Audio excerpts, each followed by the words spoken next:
আসসালামু আলাইকুম রহমতুল্লাহি ওয়া বারাকাতুহু। সম্মানিত দর্শক, বাংলাদেশে বহুল আলোচিত সমালোচিত ইসলামী বক্তা, ইসলামী রাজনীতির একজন শীর্ষ নেতা, তার ব্যক্তিগত জীবনের একটি ঘটনা নিয়ে সারা দেশে আবার পুরনো বিতর্ক নতুন করে শুরু হয়েছে। রুম নম্বর 501, ঝর্ণা বেগম মুতাবিয়ে, এ সকল বিষয়াদি নিয়ে সংসদে আলোচিত হচ্ছে, সংসদের বাইরে আলোচিত হচ্ছে, নানা রকম টিটকারি টিপ্পনি কাটা হচ্ছে এবং একই সঙ্গে আওয়ামী লীগের জমানা চলে আসছে, শেখ হাসিনার জুলুম অত্যাচারের প্রসঙ্গ চলে আসছে। মানুষ ধর্মের নামে কিভাবে ভণ্ডামি করে, কিভাবে একাধিক বিয়ের নামে নারীদেরকে ঠকায়, এ সকল বিষয় আবার সামনে চলে এসেছে। তো এই যে পুরুষের যে কামনা এবং বাসনা, নারী এবং পুরুষের যে যৌনতা, যৌন সম্পর্ক, এগুলোকে বলা হয় আদি রসাত্মক গল্প। মানুষ যখন একসময় খুব উলঙ্গ হয়ে ঘোরাফেরা করত, নারী এবং পুরুষ পাশাপাশি, যেখানে তখন অবাধ যৌনতা ছিল, ঠিক সেই অবাধ যৌনতার সময়গুলোতেও ধর্ষণ ছিল। অবাধ যৌনতার সময়টিতেও অসম সম্পর্ক ছিল। বুড়োদের সঙ্গে তরুণীর, তরুণীর সঙ্গে বুড়োর, বুড়ির সঙ্গে তরুণের, এই সম্পর্কগুলো আদিকালেতে ছিল। আর সেই সম্পর্কের কারণে কি হতো, ওইগুলো নিয়ে রঙ্গরস হতো, কথাবার্তা হতো, টিটকারি হতো, মস্কারা হতো ওই উলঙ্গ মানুষদের মধ্যে। এটিকে বলা হয় এই কারণে আদি রসাত্মক গল্প। রাহুল সংক্রায়ায়তন, তার একটা বিখ্যাত বই আছে, গঙ্গা থেকে ভলগা। তো সেখানে আপনি দেখবেন যে যখন নারীতান্ত্রিক সমাজ ছিল, প্রায় 2 থেকে 3 হাজার বছর ধরে এই পৃথিবী তার বই অনুযায়ী নারীরা পরিচালনা করেছে। তো সেখানে অনেক নারী, সেখানে সেই ফেরাউন জামানাতে যেমন দেখা গেল, ফেরাউনরা নিজের কন্যাকে বিয়ে করতো, 1টা 2টো 3টে, বোনকে বিয়ে করত, মানে যা ইচ্ছে তাই তারা করতে পারে। 2000 3000 নারী তাদের হেরেমে থাকতো। এটা রাজাবাদশাদের জীবনে ছিল। এই ক্ষমতাটা যখন পুরুষের হাত, মানে নারীর হাতে ছিল, পুরুষদের হাতে আসার আগে, ঠিক সেই সময়টাতে এই নারীরা ঠিক সেম কাজ করতেন।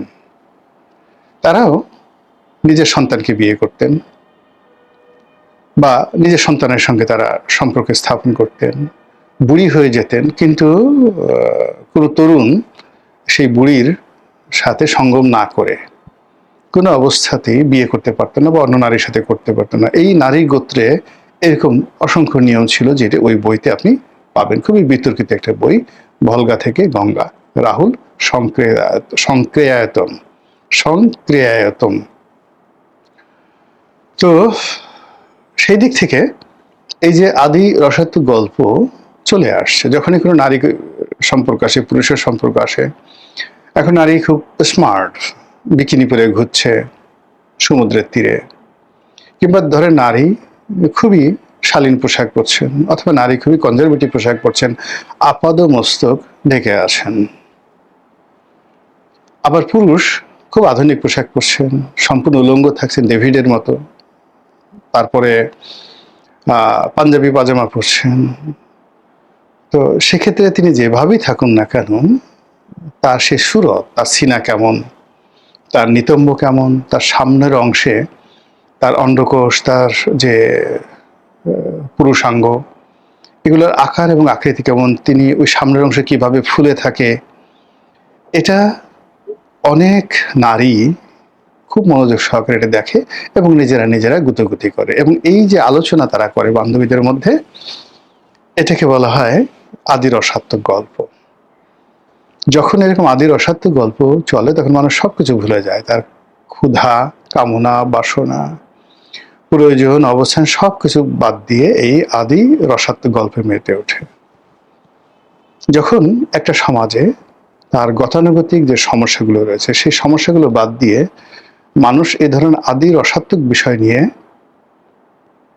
ব্যস্ত হয়ে পড়ে, ইট মিনস সমাজটা রসাতলে যাচ্ছে, রাষ্ট্র ব্যবস্থা পতনের দিকে যাচ্ছে, যারা রাষ্ট্র পরিচালনা করছে তাদের ব্যর্থতা মারাত্মক আকারে মানে যাকে বলে বিস্ফোরিত হওয়ার পর্যায়ে পৌঁছে গেছে। আদারওয়াইজ আদি রসাত্মক গল্প কখনো পাবলিক হয় না, এটা 1 to 1 হয়, 2-3 জন বসে আলাপ আলোচনা করে। কিন্তু যখন কারো পার্সোনাল একটা বিষয়, সেই পার্সোনাল বিষয়, যৌনতা সবার জীবনে আছে, পিঁপড়ার জীবনে আছে, গরুর জীবনে আছে, ছাগলের জীবনে আছে।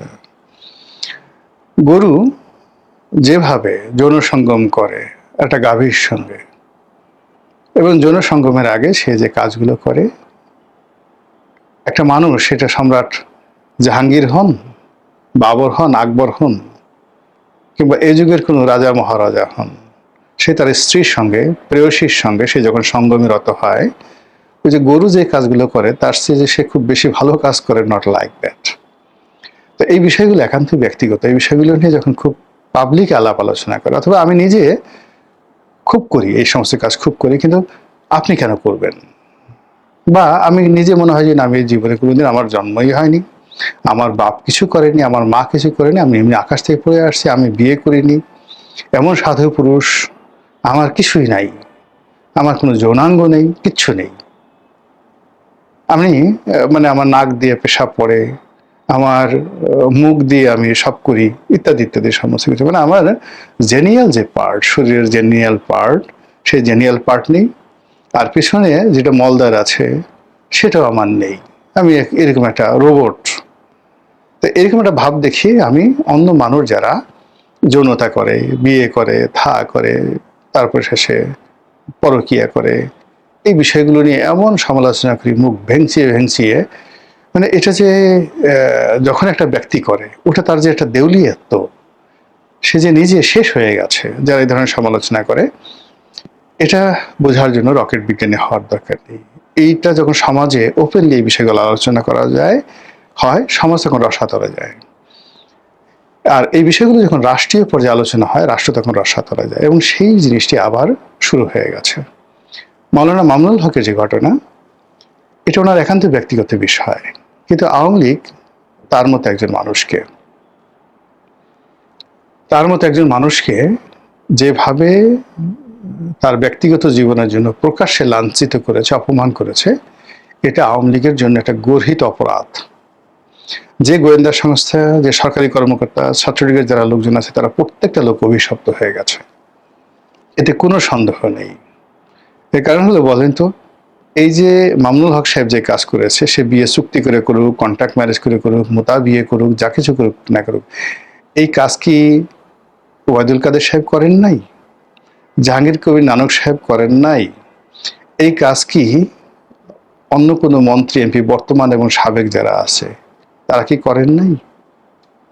বৈধভাবে হোক, অবৈধভাবে হোক, তারা কি কাজগুলো করেননি? তাহলে কেন এই লোকটিকে আমরা আলাদা ভিলেন বানিয়ে আলাদা সেইভাবে কাজগুলো করছি, নিজেরা করছি, প্লাস একই সঙ্গে রাষ্ট্রীয়ভাবে এটা আলাপ আলোচনা করে নিজেদের দেউলিয়াত্ব প্রমাণ করছি।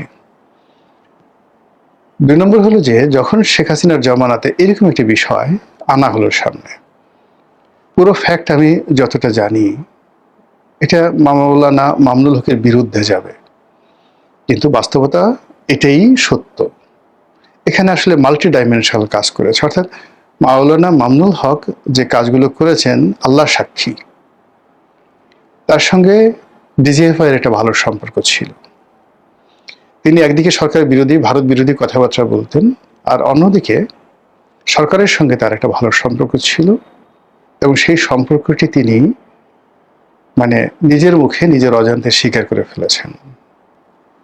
যেদিন ম্যাসাকারটি হলো, বায়তুল মুকাররমে ম্যাসাকার হলো নরেন্দ্র মোদীর আগমন উপলক্ষে, তো সেই দিন পুরো পরিস্থিতি সামাল দেওয়ার জন্য মূলত তাকে ডেকে এনেছিল ডিজিএফআই, যে উনি জগন্নাথ কলেজের ওখানে একটা প্রোগ্রামে ছিলেন, সেখান থেকে বায়তুল মোকাররমে ডেকে আনলেন।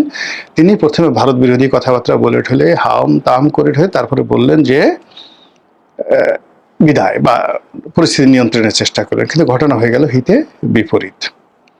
ফলে কি হলো, তাকে জেলে যেতে হলো, বা তার বিচার হলো, বা যে কোনো একটা তার বিরুদ্ধে সরকার চলে গেল।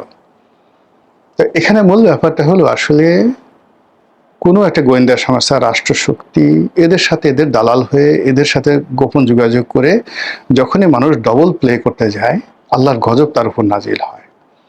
ফলে মামুনুল হক সাহেব যে তার উপরে যে দুর্নাম আসছে, বদনাম আসছে, তিনি একজন মুহাদ্দিস, হাদিস বিশেষজ্ঞ, তার বাবা একজন হাদিস বিশেষজ্ঞ, তিনি বড় দুটো মাদ্রাসা চালান, কথায় কথা আল্লাহ করেন, রুয়াজ মাহফিল। তো বললাম না যে ব্যক্তিগত জীবনের দুর্বলতা, অক্ষমতা, প্রেম, পরকীয়া নেই, এরকম কোনো মানুষ নেই। ফলে তার জীবনে সেটা আসছে, সেটা আগেও ছিল, হঠাৎ করে যখন সামনে এসে এরকম ঘৃণিত পর্যায়ে চলে গেল, এখানে তার আমলে ঘাটতি ছিল সত্যিকার অর্থে। ২ নম্বরে হলো যে একটা মানুষ যত খারাপ হোক না কেন, তার খারাপ বিষয়টি গোপন রাখার জন্য আল্লাহর পক্ষ থেকে সরাসরি নির্দেশ দেওয়া হয়েছে। সেই গোপন একটা বিষয়কে সামনে এনে রাষ্ট্র যখন সেটাকে ব্যবসা বাণিজ্য করলো, ওই দিন থেকে শেখ হাসিনার যে ভিত্তি, সেই ভিত্তিটা নষ্ট হয়ে গেল। এখন আবার এই বর্তমান সরকার, এই সরকারের লোকজন তারা সবাই মামুনুল হকের পিছনে লেগেছে। কারণ হলো মামুনুল হক আবার শক্তিশালী হয়ে পড়েছে। সে আবার দেশে বিদেশে ঘোরাফেরা করছে, পাকিস্তানে যাচ্ছে, আফগানিস্তানে যাচ্ছে, তার সাথে দেখা করার জন্য আফগান সরকার যোগাযোগ করছে, এবং ইসলামী রাজনীতিটা এই মুহূর্তে জামাত এবং মামুনুল হক তারা আবার রিঅর্গানাইজ করছে। ফলে সরকারের পক্ষ থেকে তাকে আবার রেড অ্যালার্টে রাখা হচ্ছে শেখ হাসিনার জামানার মতো, এবং সেই রেড অ্যালার্টে রেখে রাখার জন্য তাকে পলিটিক্যালি ফেস না করে, স্পিরিচুয়ালি তাকে ফেস না করে, তার ওই যে 501 নম্বর রুম শেখ হাসিনার জমানার সেই ঝর্ণা বেগম, সেই ঘটনা আবার সামনে এনে এই গরমের মধ্যে যেখানে একটার পর একটা খাল কাটা থেকে শুরু করে যে বিরোধ বিপত্তি চলছে, সেখানে এনে তাকে আবার অপদস্থ করে তাকে নৈতিকভাবে দুর্বল করার চেষ্টা করা হচ্ছে। ইট মিনস রাষ্ট্র ইটসেলফ, সরকার ইটসেলফ এই ঘটনাকে প্রিভিলেজ দিচ্ছে। ফলে এভাবে যদি চলতে থাকে, কোনো অবস্থাতে এটা ভালো ফলাফল কারোর জন্য আনবে না, কারোর জন্য আনবে না। এর কারণ হলো বট বাহিনী আছে, জামাত আছে। তো এখানে অনেক স্পর্শকাতর পরিবারের প্রভাবশালী লোকজনের ছেলে নিয়ে, মেয়ে নিয়ে কত বাজে জিনিস মানুষ প্রকাশ করছে। এই মামুনুল হক সাহেবের ঘটনার পরে এগুলো আরো ব্যাপকভাবে এগুলো বিস্তার লাভ করবে। মানে একটা সময় সেই ঢাকা শহরে আন্ডারওয়ার্ল্ডের ডন ছিলেন আজিজ মোহাম্মদ ভাই। তো তিনি নাকি সেই রেখাকে, চিত্রনায়িকা রেখাকে নিয়ে আসছেন। আপনি এই ঢাকা শহরে আওয়ামী লীগ জামানাতে সানি লিওন এসেছিল, পর্ণতারকা সানি লিওন এসেছিল।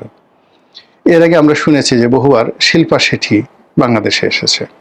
এই জিনিসগুলো মানে আপনি টানাটানি করলে, আপনি পেট কাটলে কি বের হবে বলেন তো? আবর্জনা বের হবে, ভালো জিনিস বের হবে না, রক্ত বের হবে, ময়লা বের হবে, কৃমি বের হবে, পেট কাটলে বের হবে। কিন্তু এই পেটটা যখন খুব স্বাভাবিকভাবে আল্লাহ চামড়া দিয়ে ঢেকে দিয়েছে, এই পেটে আমরা চুম্বন খাই, এই পেটে আমরা চুম্বন খাই, এই পেটে আমরা তেল মাখি, ঘি মাখি, এবং বলি আহা কি সুন্দর মাসেল।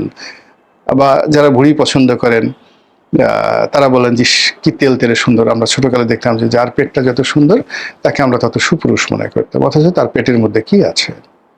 আমরা এই চোখ, আমাদের যে চোখ, পবিত্র চোখ, আমরা কত সুন্দর চোখে চুম্বন করি, কিন্তু একটু চোখের নিচে গিয়ে দেখেন কি পরিমাণ ময়লা, আবর্জনা, ক্যাতর, চোখ মানে গিজ গিজ গিজ গিজ করছে।